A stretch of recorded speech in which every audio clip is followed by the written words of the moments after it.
baraka. Neema hii ni wetu Baba. Umbali huu ni wa mtakatifu. Hakika Bwana wewe ni mwaminifu. Hakika Bwana wewe ni wa baraka. Unatenda zaidi ya vile tuwezavyo. Unatenda zaidi ya mawazo yetu. Baba wewe ni Ebeneza. Wewe ni mwamba imara.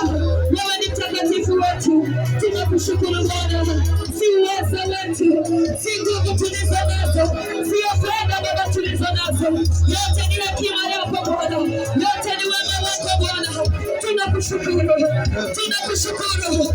Tunasema ni asante. Baba baraka hizi ni wewe. Zilikuwa pamoja nasi. Hata baraka hizi Bwana. Ibada hii ya baraka tunaiachilia mikononi mwako. Ibada hii ya baraka Bwana. Tunaileta mikononi mwako. Itawale maeneo haya Bwana. Umetupa nchi huru. Umetupa chini ya ndani hii mchana wa leo. Baba tunasema ni asante. Tunaiachilia mikononi mwako. Nena nasi Baba. Pengine vyote ni vyako. Neema yako Bwana pamoja nasi. Nena nasi Bwana katika ibada hii. Tuongoze Roho Bwana. Katika baraka hizi nena nasi. Katika mema haya Baba, katika jina la Yesu tunasema ni asante. Asante Bwana kwa ajili ya umbali huu. Na Bwana umetuleta chini ya dari ili Bwana. Umeona ni vyema Mungu wa Israeli, umetuinulia mji. Tunakushukuru kwa sababu hakuna aliye kama wewe Bwana. Watumishi wako hawa Bwana, sama Bwana umewapa neema, umewapa kibali katika nchi hii Bwana. Umewainua ajabu kwa sababu ya kukushukuru katika eneo hili Bwana. Watumishi wako Bwana, chini ya dari ili Bwana, tunazidi kufunika na mbawa zako. Neka meno haya Baba yangu, pika maisha yao Bwana.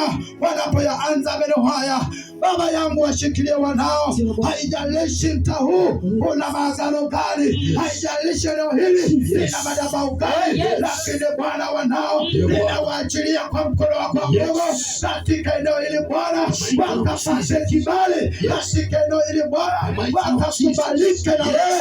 Na kila misukosuko Bwana tunaikataa, na kila majaribu ya mtaa huu, na kila vikwazo, na kila laana, na kila mikosi inaondoa katika jina la Yesu.